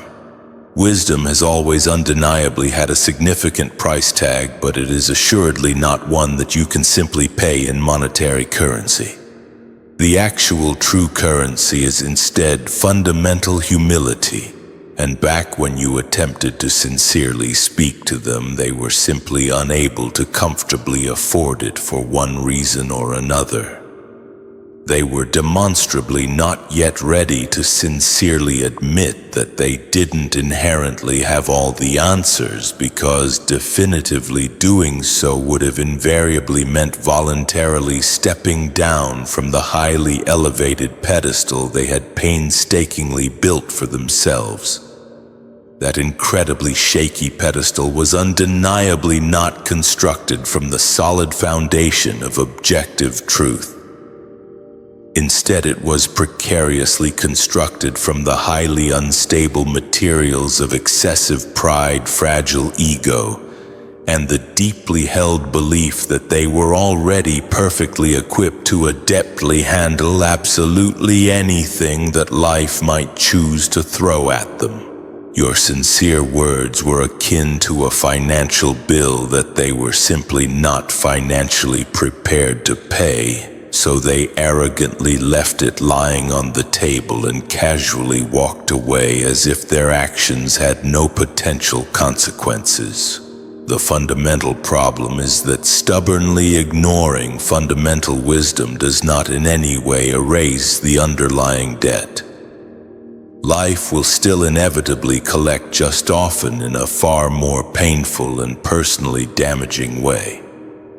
Every precarious choice they consciously made without the valuable benefit of your potent insight invariably carried accruing interest, and over the passage of time that accruing interest relentlessly grew. One reckless wrong decision led inevitably to another. Small, easily avoidable cracks gradually became deep, potentially irreparable fractures. And soon the combined weight of those collective mistakes was simply too heavy and too consequential for them to comfortably ignore any longer. Only then, finally crushed under the devastating weight of the easily avoidable consequences, did they truly begin to intimately understand the true value of precisely what you were so thoughtfully offering them back then. When you passionately spoke, you weren't just simply giving them random, haphazard advice. You were instead thoughtfully handing them a valuable shortcut to effortlessly avoid the very unnecessary pain they have now personally experienced firsthand. But in their stubbornly clouded minds, proactively taking your sage advice would have meant passively surrendering their precious pride. And pride is undeniably one of the most excessively expensive things you can realistically choose to deliberately maintain. It needlessly keeps you persistently paying for easily avoidable mistakes long after you could have readily broken free from them. Now that they have needlessly paid their accumulating debt the absolutely hard way, they can finally clearly see the undeniable truth. Genuine wisdom was never objectively out of their reasonable reach. They simply stubbornly didn't actively want to willingly pay the modest price of proactively listening. And ironically, the ultimate cost of carelessly ignoring you has devastatingly turned out to be exponentially greater than the readily affordable cost of genuine humility would have initially been. They could have effortlessly learned through gentle guidance, but instead they were seemingly required to needlessly learn through devastating loss. This is why their newfound respect for you now acutely feels fundamentally different. It is demonstrably not casual acknowledgement. It is instead the deeply earned kind of authentic respect that inevitably stems from truly understanding the undeniable value of something only after needlessly losing the precious chance to proactively use it precisely when it mattered the absolute most. They demonstrably weren't realistically ready to genuinely afford your authentic wisdom back then. But ultimately, life has made assuredly certain that they would pay for it nonetheless. Point number 5. Your stoic silence wasn't an absence, it was undeniable evidence of profound self-mastery. Your considered silence was genuinely never a sign that you somehow had absolutely nothing worthwhile to clearly say. It was instead a profound sign that you simply didn't subjectively need to definitively say anything more. You resolutely weren't attempting to actively win petty points or desperately prove yourself in a pointless debate primarily because you inherently understood something that they clearly did not. Authentic, genuine wisdom simply does not desperately beg to be readily heard, and it certainly never fruitlessly auditions for someone's fleeting acceptance. Once you had carefully spoken your deeply held truth, you confidently allowed it to calmly stand resolutely on its own merits. You certainly did not foolishly chase them down with the aim of desperately convincing them to change their hardened stance. You also never needlessly raised your strong voice to childishly outshout their inherently dismissive doubts, and you certainly never carelessly watered down your invaluable message to passively make it somehow easier for them to readily digest. That level of profound composure is regrettably rare, and it ultimately shook them far more effectively than if you had senselessly kept arguing ad nauseum. In their commonly limited world, even simple disagreement usually inevitably meant intense escalation. They were unfortunately accustomed to habitually seeing people frantically and defensively scramble to effectively prove that they were somehow unequivocally right, but you steadfastly refused to afford them that fleeting satisfaction. You deliberately did not get needlessly dragged into endless cycles of utterly pointless back and forth, primarily because you intimately understood that senselessly arguing with a consciously closed mind is akin to carelessly pouring precious water directly onto a securely locked safe. Absolutely nothing of substantive value realistically gets in. Instead, you confidently trusted time to ultimately do the necessary revealing, and that unwavering level of quiet patience can prove undeniably unnerving to people who fundamentally thrive on easily provoked reaction. The genuinely unsettling aspect for them wasn't merely the conspicuous fact that you strategically remained silent. It was profoundly how you strategically chose to remain silent in the first place. You didn't somehow outwardly look defeated, needlessly bitter, or desperately eager to be widely believed. Instead, you resolutely looked undeniably steady, akin to someone who inherently and intimately knew precisely how the long, arduous story would ultimately end. That calm, quiet confidence ultimately acted as a crystal-clear mirror, inevitably forcing them to genuinely confront their own deeply rooted insecurity.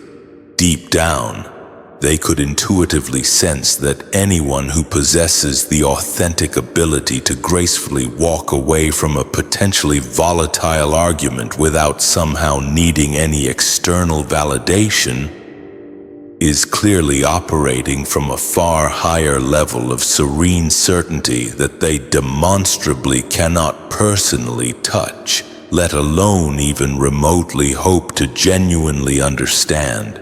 When the immutable truth eventually played out with unwavering precision, exactly as you had impeccably predicted, your unwavering silence gained immense weight within their constantly replaying memory.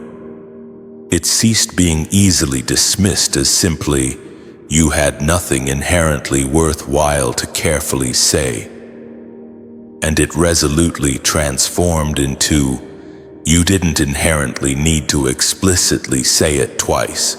And now, when they thoughtfully reflect on those highly formative moments, the surprising lack of visible defense on your part unambiguously speaks far louder than any potentially weak argument ever could have. You strategically didn't just skillfully hold your insightful tongue. You also carefully held your personal ground with unwavering strength. And in the inexorable end, that quiet, resolute restraint ultimately became the most powerful proof that you inherently never needed to carelessly chase them in the first place. Point number 6. The irrefutable proof undeniably hit them in a language they simply could not realistically ignore: harsh, undeniable reality. The compelling proof didn't somehow arrive to them again through your carefully chosen words. Instead, it powerfully arrived in a formidable language they simply couldn't conceivably escape: harsh, undeniable reality. You had already been careful to proactively tell them precisely what was inevitably coming, carefully laid out all the inherent risks, and even thoughtfully gave them the potential tools to deftly avoid it all. But back then, your carefully chosen words were regrettably easy to simply dismiss and casually disregard. They could effortlessly laugh, casually roll their uncaring eyes, or even carelessly brush you aside as somehow being unduly serious and needlessly cautious. That type of cavalier dismissal was tragically simple to readily engage in when the potentially devastating consequences were still conveniently theoretical. However, compelling theory almost always has a devious way of ruthlessly becoming cold, hard reality. And as such, life ultimately made definitively sure that they acutely got the unvarnished translation in a potent way they could genuinely no longer choose to carelessly ignore. When the very bleak scenarios you had so passionately and carefully described suddenly started ruthlessly happening directly to them, there was suddenly no realistic way to simply hide any longer comfortably behind excessive pride.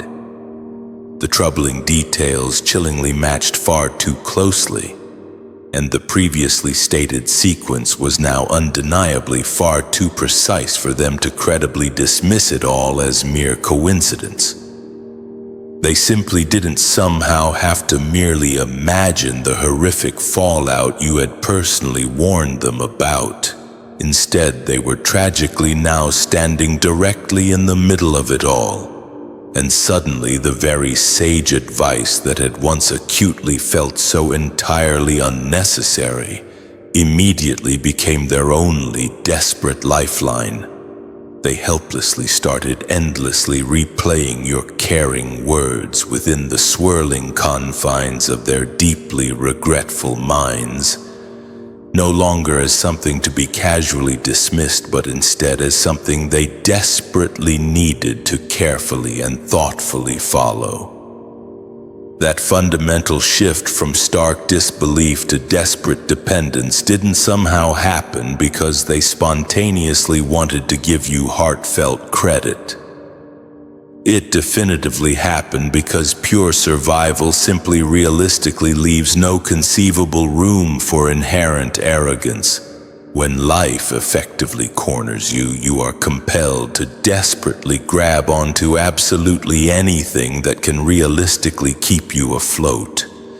And in their devastating case, it has undeniably turned out to be the very wisdom that they had once treated as a ridiculous joke.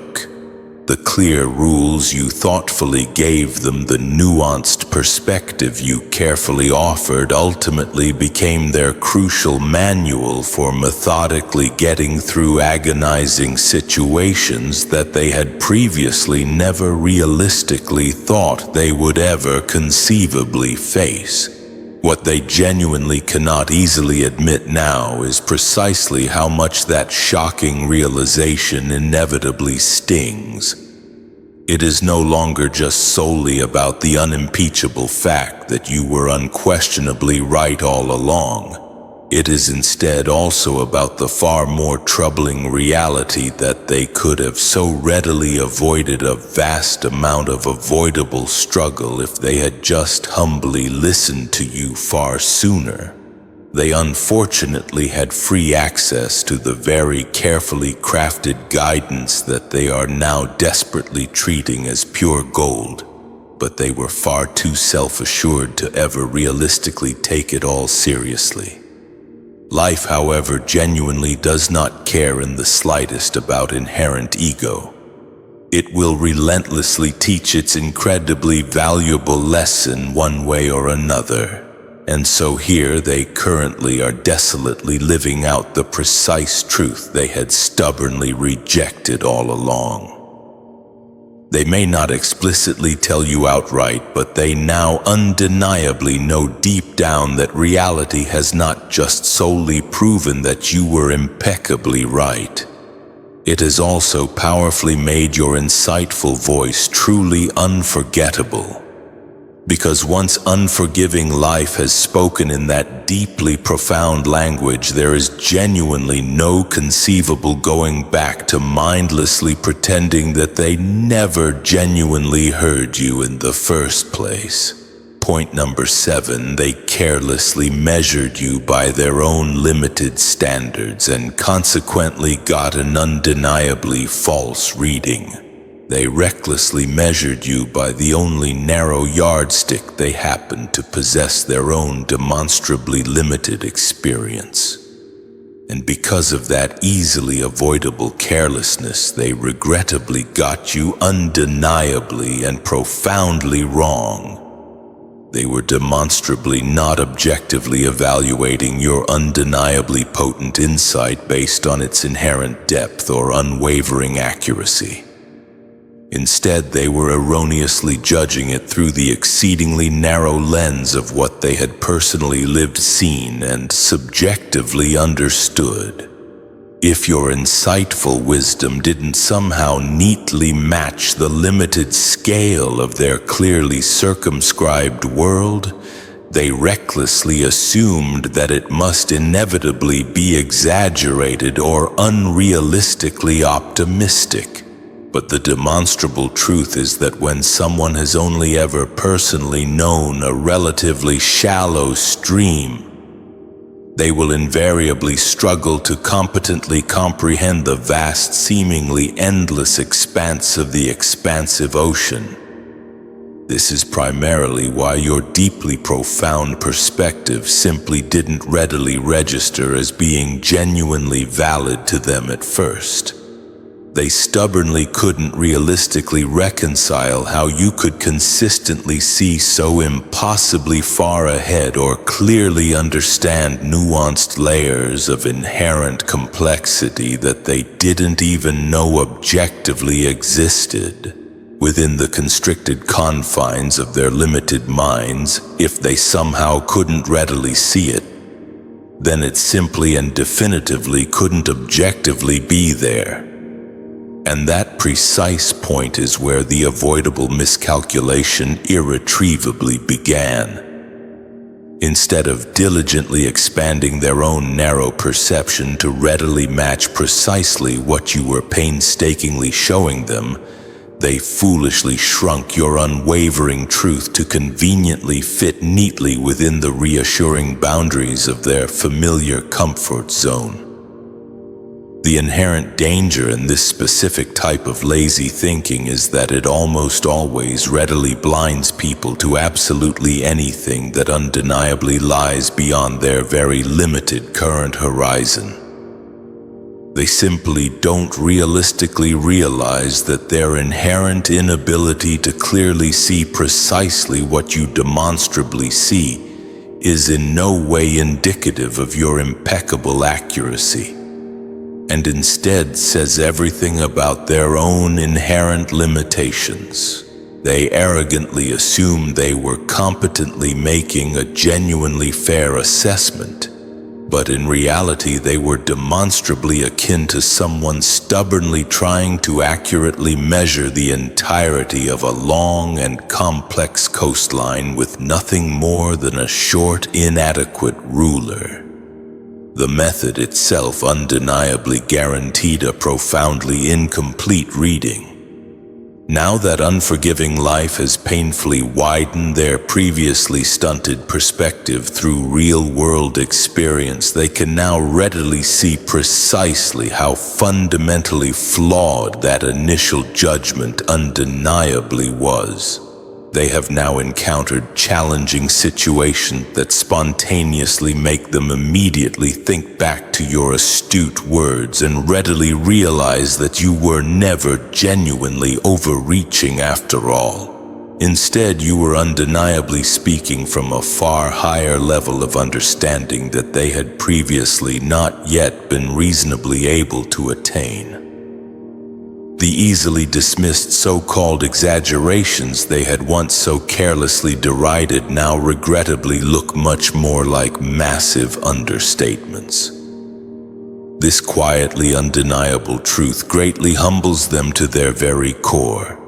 Their previous inability to adequately comprehend your incredibly insightful wisdom demonstrably had absolutely nothing whatsoever to do with your inherent credibility, and instead undeniably had everything to do with the profound smallness of their limited frame of reference at that specific point in time. You demonstrably weren't wrong at all. Their tragically flawed measuring tool most certainly was, and now, with a painstakingly acquired and undeniably larger view of the complex world, they can finally readily see that your profound wisdom was never demonstrably too big. It was their inherent lens that was always definitively too small. Point number 8. You carefully spoke from timeless insight. They carelessly heard through temporary fear.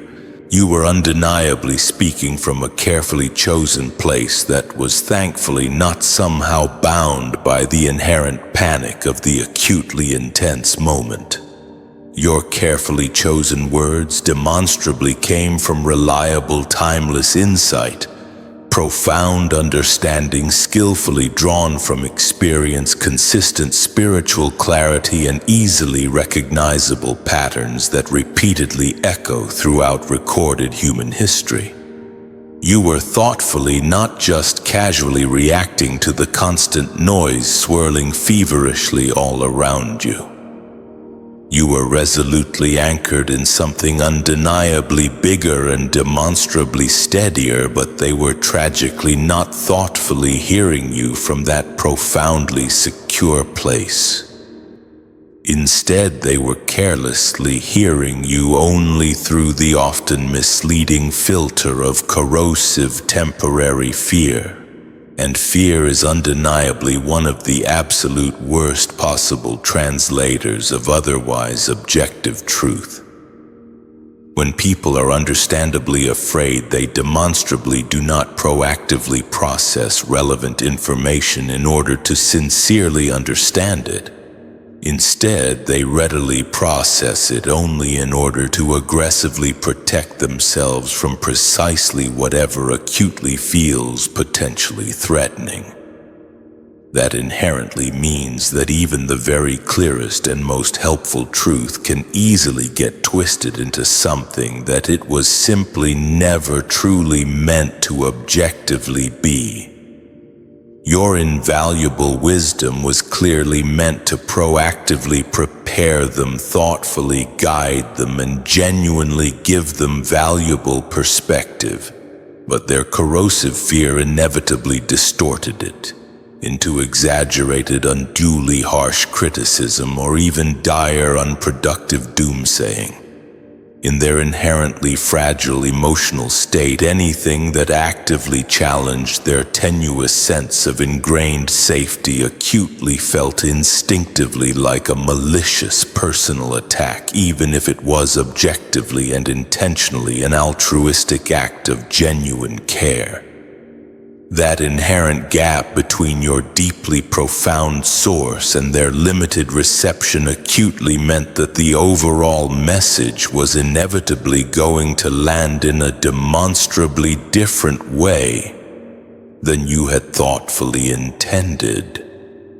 It is demonstrably not that they somehow failed to audibly hear your well-chosen words. Instead, they just regrettably failed to clearly hear the deep truth skillfully contained within them. They hastily filtered your valuable insight through the distorting lens of their overwhelming anxiety, and that corrosive anxiety inevitably edits out all the crucial parts that rationally require calm, deliberate reflection. They were regrettably not ready to attentively hear without instinctively defending themselves, so they hastily reduced your well-reasoned long-view perspective into something demonstrably small and acutely urgent. But the relentless passage of time has an unerring way of gradually clearing away much of the needless noise.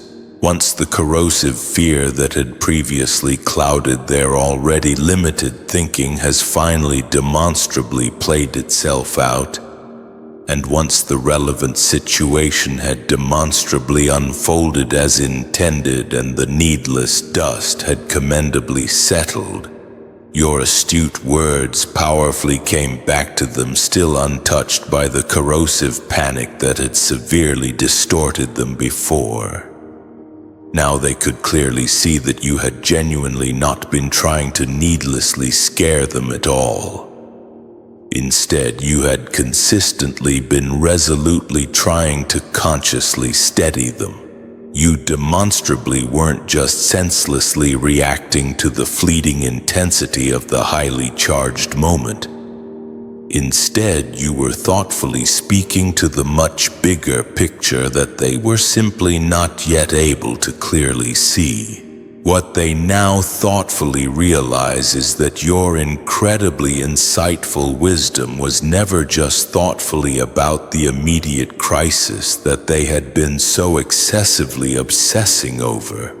It was instead fundamentally about the undeniable truth lying directly beneath it all, the easily recognizable patterns that thankfully remain remarkably constant, no matter precisely what specific events might just be actively happening in the inevitably fleeting present.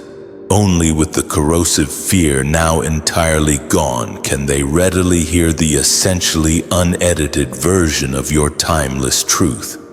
And it regrettably sounds absolutely nothing like the greatly distorted version they were tragically convinced they had genuinely heard back then. Point number 9. Regret is the deserved tax that they actively pay for carelessly ignoring you. Regret is a financial bill that demonstrably shows up when you thoughtlessly choose to carelessly ignore inherent wisdom. And for them, it's now an inescapable tax that they will regrettably keep on endlessly paying long after the acutely intense moment has meaningfully passed. They now regrettably cannot somehow rewind the relentless clock and now eagerly choose to accept precisely what you were thoughtfully trying to tell them when it could have still meaningfully changed the dire overall outcome.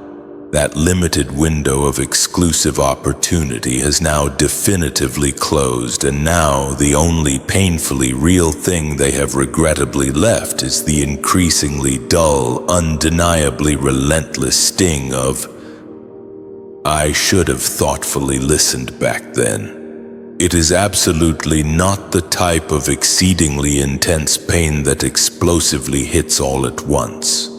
It is instead the subtly quiet kind that quietly lingers for an extremely long time, subtly creeping back into their already compromised thoughts precisely when they least thoughtfully expect it. What inevitably makes this expensive tax so needlessly heavy and burdensome is the simple fact that it was also readily avoidable. They previously had the relatively easy opportunity to proactively take your inherent insight seriously, thoughtfully apply it to their own situation, and ultimately sidestep the very struggles they regrettably ended up personally facing. But in the acute heat of the moment, they stubbornly believed they somehow inherently had much more accessible time, noticeably more easily available leeway, or far better personal judgment. They naively believed that they could effortlessly handle everything competently on their own narrowly defined terms. That demonstrably flawed belief has ultimately proven demonstrably expensive, and the painful payment has repeatedly come in the regrettable form of restless, sleepless nights, needlessly hard lessons, and excessive emotional tolls that they unfortunately failed to adequately budget for. Regret is also a sadly constant reminder that the ultimate loss wasn't only about precisely what they regrettably went through. It is also regrettably about precisely what they needlessly missed out on experiencing. They will now unfortunately never personally know the objectively better version of their inherently precious life that could have readily existed if they had only thoughtfully placed their full trust in your carefully spoken words. That inescapable uncertainty alone will continue to needlessly eat away at them for the indefinite future, primarily because it effectively forces them to knowingly admit that their own inherent pride or ungrounded doubt needlessly closed a readily available door that might sadly never be able to reasonably open again. The single hardest part of this unavoidable truth is that this uniquely burdensome tax frustratingly does not have any definite end date. Once deep regret has finally settled in, it will invariably resurface again and again, time after predictably painful time, every single time a strikingly similar painful situation predictably arises, every single time they consciously see someone else wisely take the very sound advice they themselves had stubbornly ignored and then subsequently triumph, and every single time that ruthless life inevitably reminds them yet again of that agonizing moment when they arrogantly shrugged you dismissively off. Even if they fortunately grow from the inherently harsh lesson, the sharp awareness of precisely what they could have readily avoided will unfortunately never fully disappear. In the foreseeable end, persistent regret is irrefutable proof that honest wisdom is demonstrably cheaper when you willingly take it relatively early.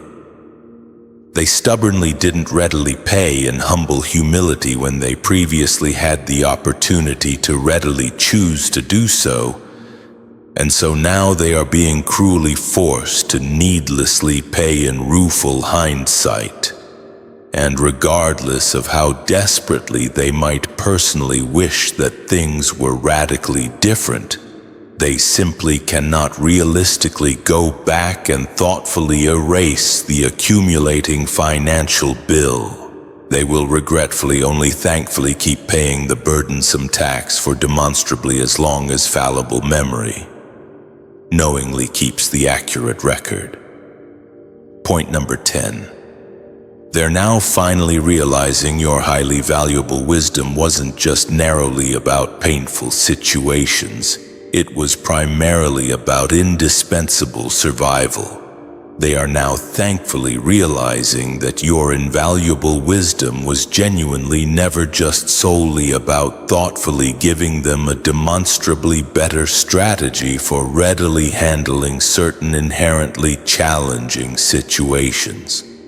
Instead, it was primarily about skillfully keeping them inherently alive, demonstrably whole, and emotionally intact in hostile environments they demonstrably didn't realize were actively dangerous.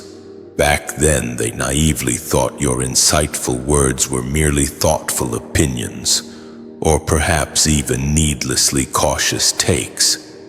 They mistakenly saw them only as highly effective tools to readily help them skillfully navigate relatively simple disagreements, make generally smoother choices, or readily come out thoughtfully looking generally better in commonly limited social or personal disputes. But the immeasurable depth of your thoughtful guidance undeniably went far beyond that needlessly limited scope.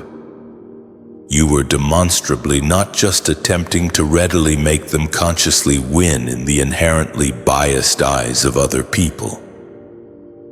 So to bring it all together, what we've really explored is the potent, sometimes painful journey of recognizing wisdom in hindsight.